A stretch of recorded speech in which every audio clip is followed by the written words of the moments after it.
Investing in real estate during a rising interest rate environment. Is this a good idea? Is it a bad idea? What does history have to tell us? These are obviously all popular questions, and we'll be covering all of these questions. We're also providing you with a decision-making framework today, something a little bit more reliable than hopefully just a Zestimate. My name is MacKelvie. I'm a certified financial planner with Mariner Wealth Advisors. I'm joined today by Valerie Escobar, who's also a certified financial planner with Mariner Wealth Advisors. This is Your Life Simplified. Valerie, interest rates are up, but are you up? I'm ready to go. How are you, Mike? I'm doing good. I just worked remote for a little bit, so I'm back now. But interest rates have changed. It looks like the Fed is going to maybe increase them a little bit more as the year goes on. At least that's what the market's pricing into effect. Absolutely. Yeah. And that, of course, has all sorts of implications, not just emotionally on investors, but, some real life tangible effects as far as mortgage rates and lending rates go, for sure. Yeah. I mean, there's implications really everywhere. And Jerome Powell, head of the Fed, my man, has been at it over the past year. He kind of got dealt a difficult hand, obviously, a very difficult course he's had to navigate here in the last few years. And again, the Federal Reserve is made up of a number of different people, a number of different organizations, but he's been in his toolbox. He obviously had some stimulus by dropping interest rates, but now is inflation has taken off. We're looking at raising interest rates. We've already done it. It's been one of the sharpest increases in the history of our country. It looks to be, again, as though we're going to be raising rates for the rest of the year, likely 2.5% to 3% by year end, as far as the Fed funds rate. But this is good for some things, like your savings account and bond yields, future bond yields, that is. Not good for bond prices right now, but bond yields eventually. It's not so good for other things, like the cost of a loan, which if you're thinking about this, you may be saying, okay, what about real estate? Most people are attaching a mortgage to a piece of real estate because they can't afford the entire piece of real estate any other way. So how does this affect real estate? It's a pretty wide topic, Valerie. So we want to be clear. What exactly are we talking about today when we're talking about real estate and interest rates rising? Right. So, a lot of people will have their primary residence, which is incredibly important. But there are a lot of different considerations that you want to take into account when looking at the house that you buy to live in versus a house that you might buy to make an investment. And so you're looking more at returns. And so I think the latter today is where we're going to really spend a lot of our energies today. I think we'll also try and point out some of the two differences as we're going along and some of the things that might have in common. But yeah, definitely going to focus much more on the investment piece. Yeah. So, real estate, again, that you directly control, but investment properties. So we'll cover in another episode, REITs, real estate investment trusts, and real estate ETFs. But today we're going to be talking about investment properties, right? So what are the effects of this rising interest rate environment on investing in real estate as investing properties? Okay. So I got some history for us, Valerie. I love history. Tell me something. Well, that's typically where we look when we have questions a lot of times, right? We look at the past, hopefully to learn from it. But the challenge is here, there's not a lot of history of this sharp of an increase. It's only happened a few times that we've seen interest rates really even jump more than 1.5% over this period of time. And, the two different points here, I got a couple different points that it's happened. Again, it's only happened twice since 1976. The first was September 1979 to March 1982, and then again from September 1994 to February 1995. So what happened during these periods of time when we saw interest rates go up, the Fed again increasing interest rates by over 1.5%? What happened during these periods of time? Well, how did it affect real estate? real estate appreciation decelerated rapidly from 12.9% to 1.1% in 1982, and from 3.2% to 2.6% in 1995. So again, we still had appreciation during these periods of time. I think that's something that's worth noting. It didn't exactly just send real estate in the opposite direction. I know there's a lot of people waiting on the sidelines, hoping maybe for that to happen. The two times that this happened in the past, it didn't necessarily send it in the opposite direction. It just slowed it. But in both of those periods of time, and this is important, and I'm curious what your thoughts are on this, Valerie, the real return was negative. So when you factored in inflation, which is typically a lot of times why we're rising, why they're raising interest rates is to combat inflation, the real return was actually negative during these periods of time for real estate. Right. Right. And that's going to be one of those main differences between your own primary residence versus a piece of investment. If you're living there and the price of the value of your house goes down, assuming you're going to stay there for the next 15, 20 years, who cares? Right. You're going to just stay there, ride it out. You're going to be fine. If it's a rental property or perhaps you're trying to flip, then yeah, having a negative year could be something that's pretty impactful for you. And really, that's one of those things to keep in mind is that there is a bit of a difference in that, the real estate market has been just exploding recently. And like you said, it'd be really nice just to have things slow down a little bit. So far, we haven't really quite gotten to the negative territory. But like you said, we just can learn so many things from history. And so knowing that that's a potential in the future is something to really take into account. Yeah, I think what underlies all of this is the health of the economy, right? So we love to think of the Fed, Jerome Powell, my man, just at maybe like a switchboard, and he's, pressing a button or pulling a lever, and that changes the entire course of everything. Obviously, there are a multitude of variables here. It certainly impacts things, right? So as interest rates go up, it becomes more expensive to borrow. And I'm already seeing this, just personally. I have a home that I listed, a personal just investment piece of real estate I listed, and my realtor reached back out and said, hey, a lot of people were pre-qualified at, let's say, 600,000. Now they can actually only afford about 500,000. And this is really starting to affect them, right? They were pre-qualified maybe 2-3 months ago when rates weren't like this. Now they're going back and getting qualified again. And they're looking at rates. And they're saying, okay, we can afford a lot less. So obviously it's going to affect things. In this case, it decelerated historically 2 separate times quite rapidly. Again, what's going to underlie all this is just the health of the economy. Okay, so again, this is one lever, but if we decelerate from last year, where maybe some markets had 20+% to 10% appreciation or 5% appreciation, and let's say that's still a positive real return, it's still, maybe if you have a long enough time horizon, a worthwhile investment to consider. It's just going to maybe be a different projection on your cap rate, which we'll get to here in a little bit. But historic returns of real estate. Again, so why even invest in real estate? Well, there was a white paper that came out from the San Francisco Federal Reserve Bank, and it was called The Rate of Return of Everything.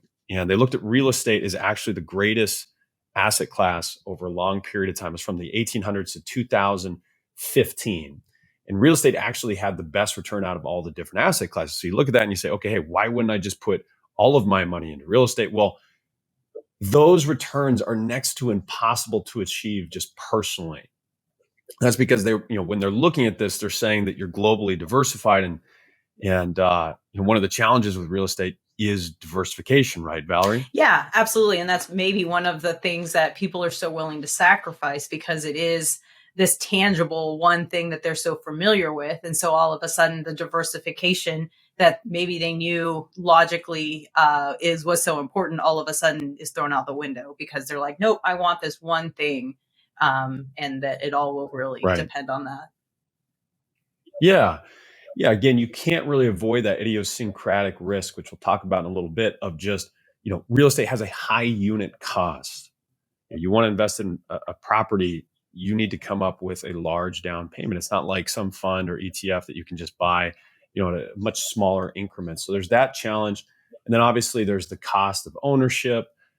There's the cost of getting into the home and potentially selling the home at some point in time. So there's other variables that make that return incredibly challenging to get. And I want to be clear that we're talking about investment real estate. Most people tend to overestimate the appreciation, which is quite easy to do here, given the last 10 years of appreciation with real estate. They underestimate how valuable cash flows are. Real estate is an asset. As far as just appreciation, it's not a great asset. It's barely outpaced inflation in the long haul.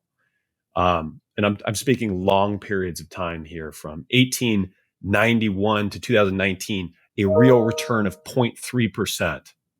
You wouldn't be fired up about that, Right. if you're getting 0.3% annually real return over a long period of time. So cash flows are incredibly important when you're factoring this in. But overall, again, there are some huge advantages here to real estate.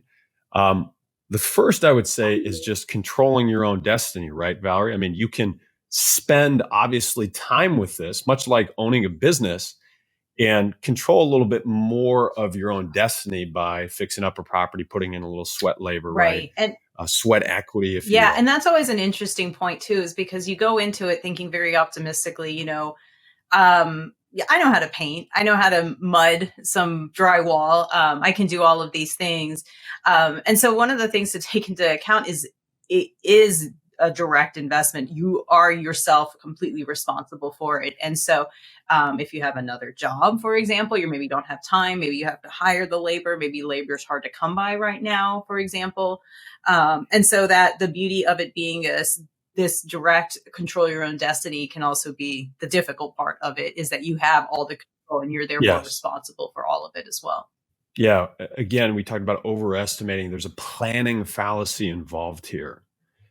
We tend to underestimate the amount of time that's required to do things. I'm certainly guilty of this, whether it's, figuring out, when I might get a project done or when I might get a proposal done. That's why you really obviously have to budget maybe a few extra days, for important measures, because we just tend to think that we'll get things done faster than we actually do. There's a planning fallacy there, right? Another advantage, we want to talk about advantages of real estate to start here, the leverage. So real estate, you can get a mortgage, which allows you obviously multiply your return, but that leverage can go both ways, right? Absolutely. Yeah. And that's what, that's the huge upside. And why I think it's one of the reasons it's so important to have a primary residence. And that's a whole nother topic again, but can be a huge creator of wealth, right? You put $10,000 of your down payment, and then the house grows to $20,000 in a year because you're in this crazy market. So you made a 50 or 100% return, but really the house value itself, it was a $200,000 house. And so, it only grew by 10% or so, itself, but that's the leverage that you have. But depending on the kind of mortgage you have, it really can, work against you if you're going to have like a variable rate, or, let's say that you lose your job and then all of a sudden you don't have the money to make that mortgage payment. So there's just a ton of risks that are involved as well, when you talk about leverage. Yeah. And I think people are actually looking at variable rates a lot more now than they probably would have a few years ago, because the variable rates are going to be lower than maybe what you might expect if you're going to hold the home for maybe like 5 years, a few years. You're watching HGTV and you're getting a little excited about flipping a home. But, again, there's challenges there. If interest rates continue to rise, that rate would also increase. Another advantage here, again, is just the returns of real estate in the long haul. So from periods of time of, just 4, 5, 6, we really don't even have to look back more than 12, 13 years to see this. It's not a surefire thing that it's going to work out for you, even in a decade, as far as crossing back over where you bought it. My parents had a home that they bought in 2008, and it just crossed back over about 2-3 years ago what they bought it for. And so again, strong returns, but over long periods of time. When we're talking about investing in real estate, the benefit is typically if you can hold it for a long period of time to fight that risk of it going down, and then begin to obviously cash flow it while also paying less in the interest as the amortization schedule comes down, right? The further along you get, the less you pay in interest. So that brings up some disadvantages, some obvious disadvantages we should talk about as far as investing in real estate. It's very easy, I think, for people to get excited about investing in real estate and talk about the advantages of it because a lot of people make good money in it. But some disadvantages. The first, idiosyncratic risk. You cannot avoid that when you're buying individual properties. You buy one house, that is a single house in a single market, in a single city, in a single state. It's a single type of real estate. That's not exactly diversified, right? No, absolutely. I mean, that's just a risk that doesn't go away. If you're going to buy an individual home, like you said, it's just, that's the nature of it. Right. Another risk, it's not passive if you want to be successful, at least in the beginning. Which is so, I guess one of the ironies, I suppose, is that when it's taxed as passive income, though, which means you cannot use it to offset other types of income. And so those early years, you're putting a lot of money into the thing, and it's losing and losing and losing because the rents are not covering it. But too bad, you're kind of left holding that bag until into the future, and it's anything but passive. Yeah, I mean, when I think of passive, I think you can truly maybe step back, maybe evaluate it once or twice a year. With real estate, if you want to be successful, that's going to be very challenging unless you maybe hire elements of you put in stage elements of control, which is going to cost money, which decreases your return, right? But again, planning fallacy here. We tend to underestimate how much time something will take. Another risk is the leverage. It can go both ways. Another risk beyond that, vacancy rate. So in the last couple of years with COVID, well, we had some people that maybe were paying rent. I mean, and then what happened? The market went out, right? There was unemployment that we'd never heard of, seen. There's never been a global pandemic like that. There was all sorts of programs out there that allowed for renters to not even have to pay the rent, and they couldn't be evicted.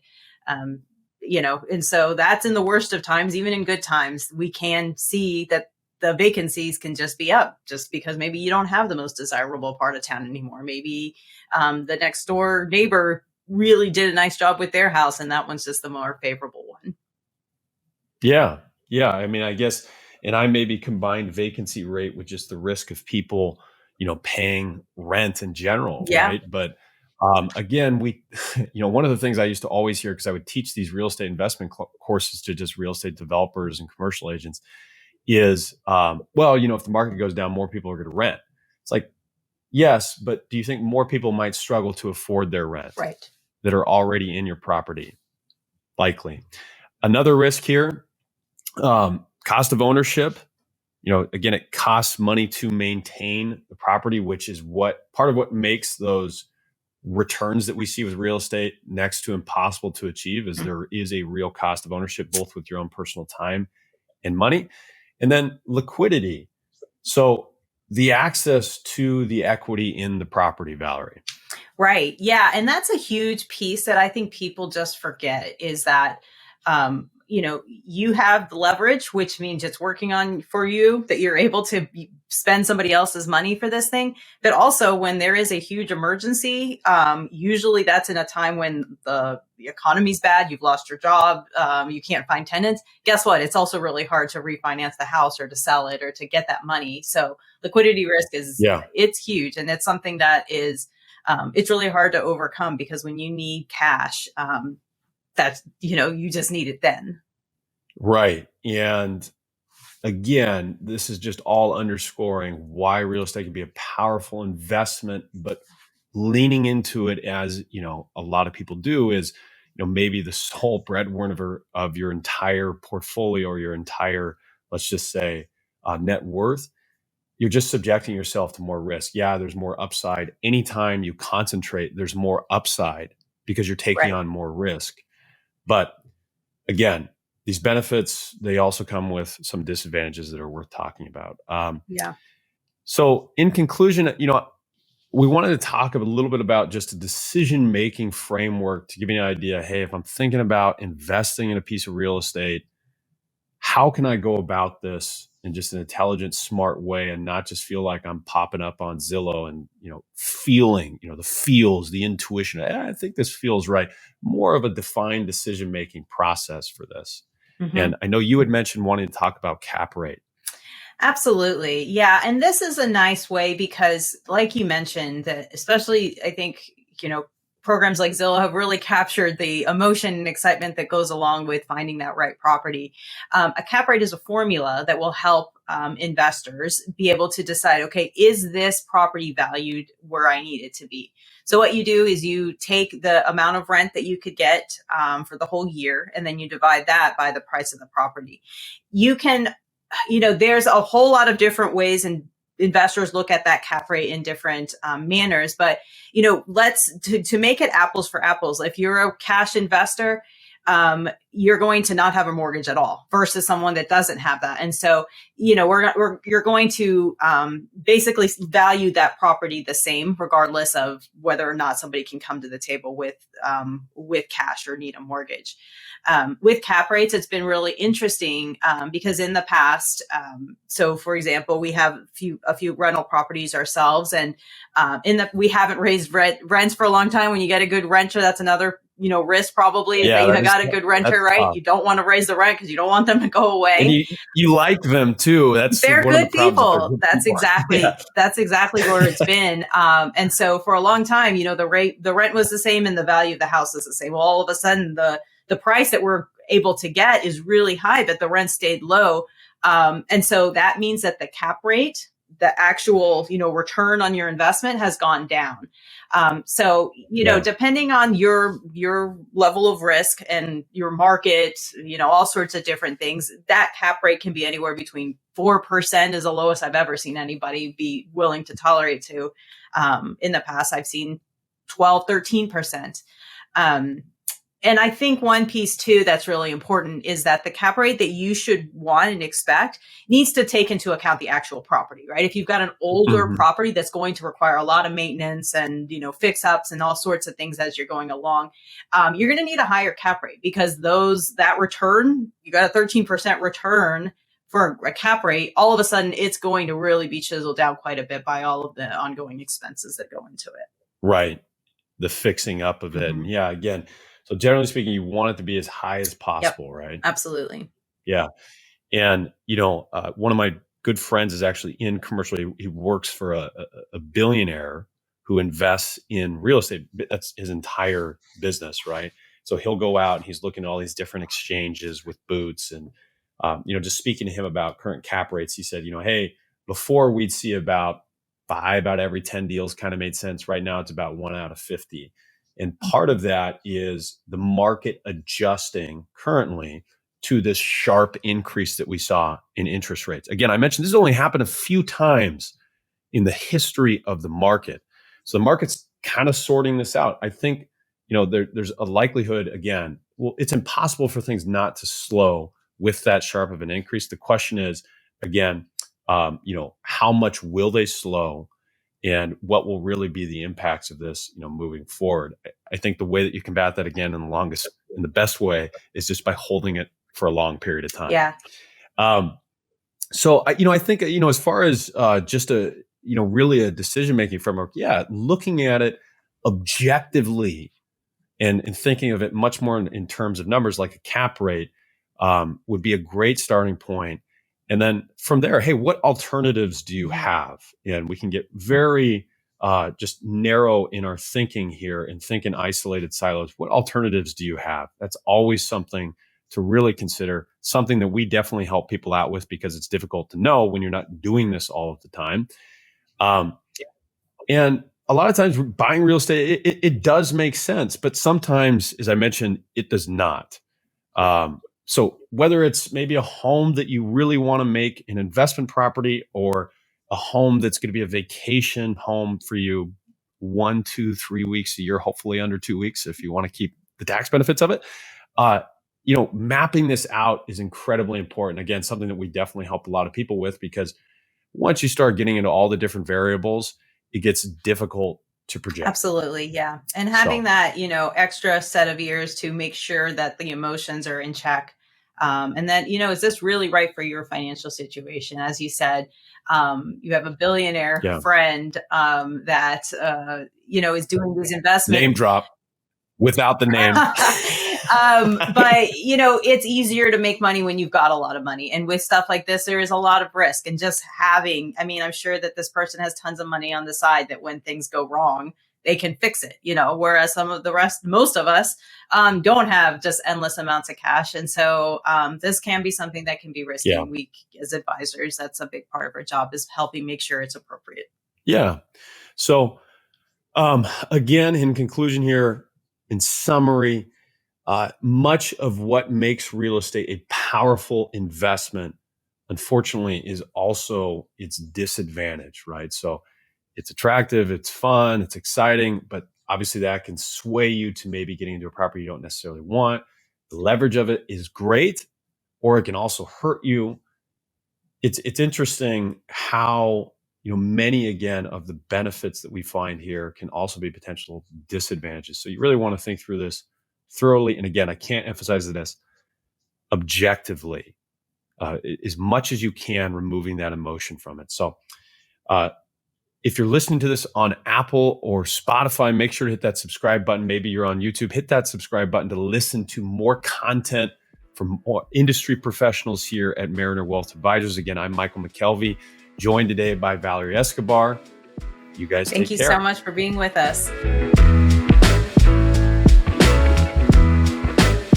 Mariner Wealth Advisors, or MWA, is an SEC-registered investment advisor with its principal place of business in the state of Kansas. Registration of an investment advisor does not imply a certain level of skill or training. MWA is in compliance with the current notice filing requirements imposed upon registered investment advisors by those states in which MWA maintains clients. MWA may only transact business in those states in which it is notice filed or qualifies for an exemption or exclusion from notice filing requirements. Any subsequent direct communication by MWA with a prospective client shall be conducted by a representative that is either registered or qualifies for an exemption or exclusion from registration in the state where the prospective client resides. For additional information about MWA, including fees and services, please contact MWA or refer to the Investment Advisor Public Disclosure website at www.advisorinfo.sec.gov. Please read the disclosure statement carefully before you invest or send money. The views expressed in this podcast is for educational purposes only and do not take into account any individual personal, financial, legal, or tax considerations. As such, the information contained herein is not intended to be personal, legal, investment, or tax advice. Nothing herein should be relied upon as such, and there is no guarantee that any claims made will come to pass. The opinions are based on information and sources of information deemed to be reliable, but Mariner Wealth Advisors does not warrant the accuracy of the information. Asset allocation diversification is a strategy designed to manage risk, but it cannot ensure a profit or protect against a loss in a declining market. Certified Financial Planner, trademark, CFP, registered trademark, and federally registered CFP with flame design marks, collectively the CFP registered marks, are professional certification marks granted in the United States by Certified Financial Planner Board of Standards, Inc., also CFP Board. The CFP registered trademark certification is a voluntary certification. No federal or state law or regulation requires financial planners to hold the CFP certification.